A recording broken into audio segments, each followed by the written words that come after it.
GDP unexpectedly flipped in the second quarter of 2021. It was expected to expand by 2.5%, but instead contracted by 1.1%, leading economists to go, what the heck just happened?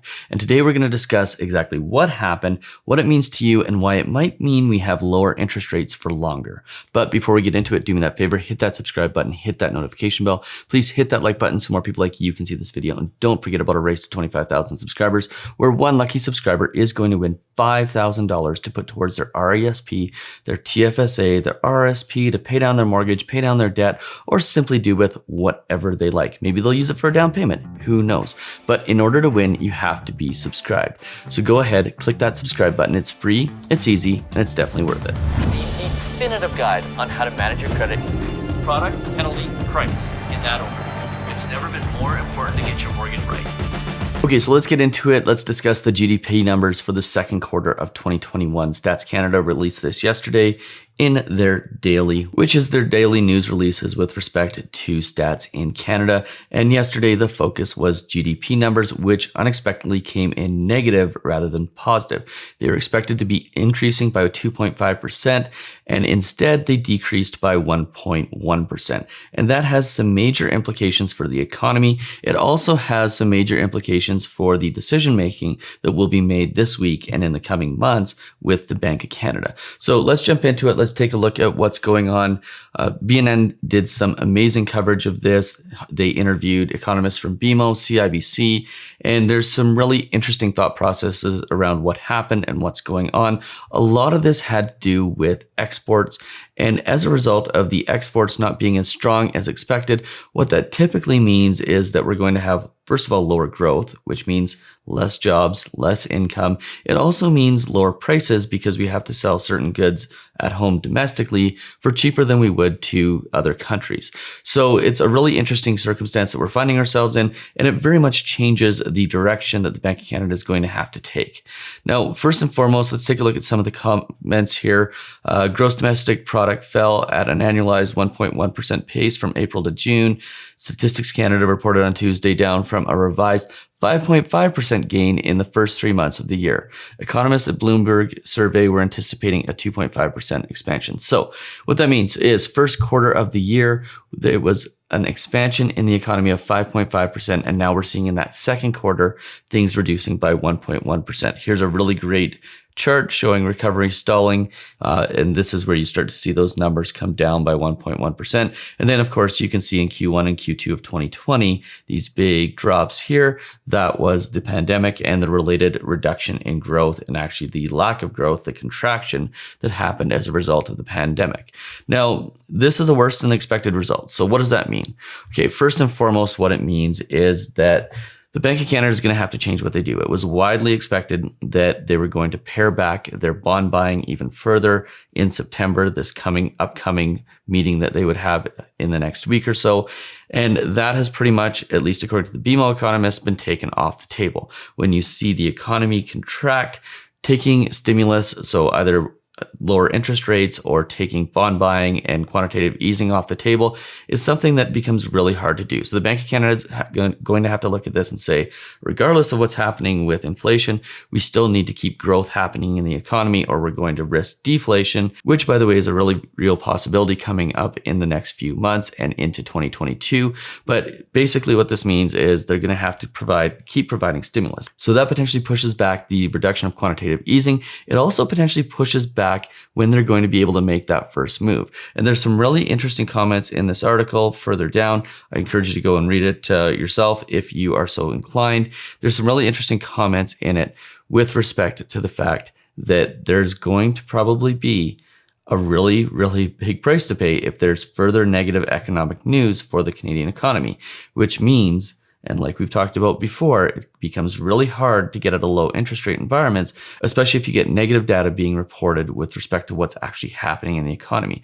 So we could see more time at lower interest rates in the next few months and in the next 2 or 3 years to come. Now, if you're an econ geek like me and you want to dig a little further into this, you can go even further and take a look at the actual Stats Canada news release. And it goes through and has some really great, interesting data here. First and foremost, talks about how housing investment is reshaping the economy. If you go and take a look at the housing investment charts, you can see that this is Q3 of last year, where we saw a pretty significant amount of activity in the real estate market. Ownership transfer costs were obviously extremely high as people bought and sold houses.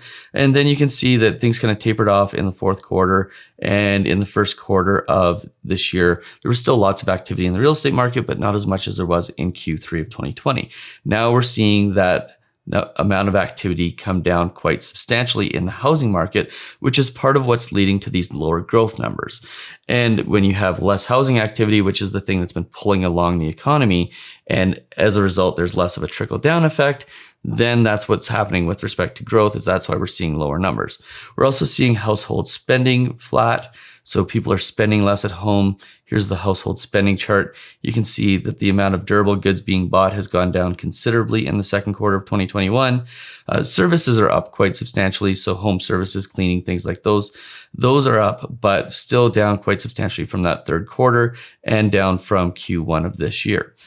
And then as we go and we take a look at different things that are going on, obviously the semiconductor issue is becoming more and more of an issue as more and more companies, more and more technologies companies, more and more automobile manufacturers are starting to feel that supply constraint, which is leading to higher prices in automobiles and whatnot. It's going to be interesting to see what happens when the supply comes back and we start to see vehicles and computers and things that take semiconductors hit the market in full force with a ton of supply coming on the market. That potentially could have deflationary pressure down the road, again, potentially leading to lower interest rates for longer.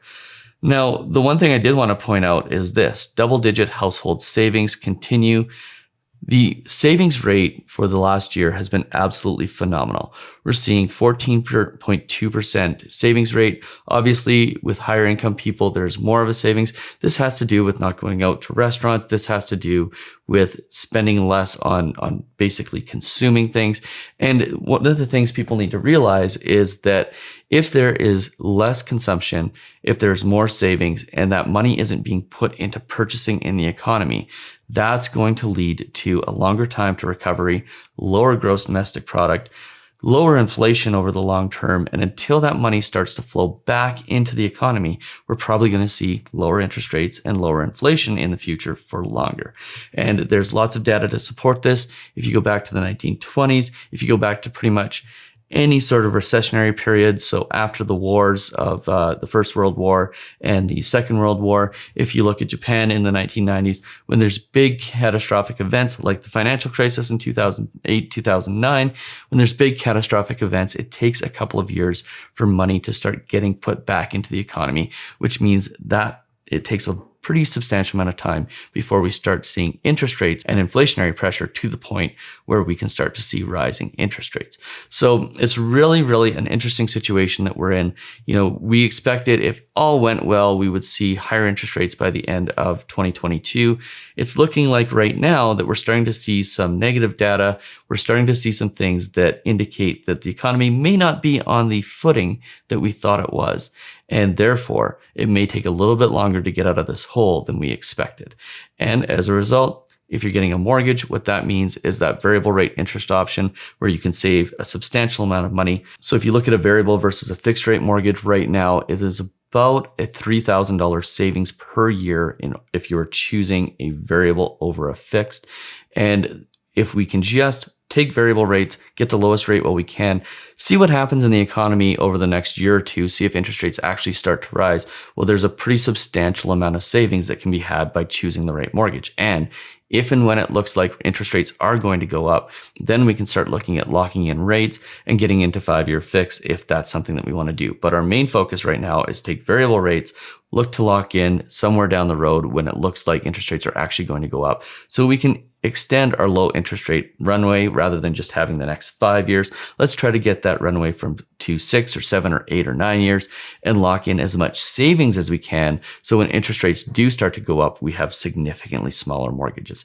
And if you want to know more about that strategy, more about that plan, I encourage you to sign up for our Secrets to Getting the Lowest Interest Rate course. It has all of that information in it, as well as information around how to negotiate with your bank, how to negotiate with your broker, exactly how much you can negotiate off a mortgage, and the other things that you can negotiate in. Anybody who takes that course, I pretty much guarantee will get 10 to 50 times their money back, if not more. We've seen some people come out of that with very significant savings on their mortgages just by knowing what to say to their bank or their broker. Of course, if you want Mortgage 360 just to do the work for you, we're happy to do that.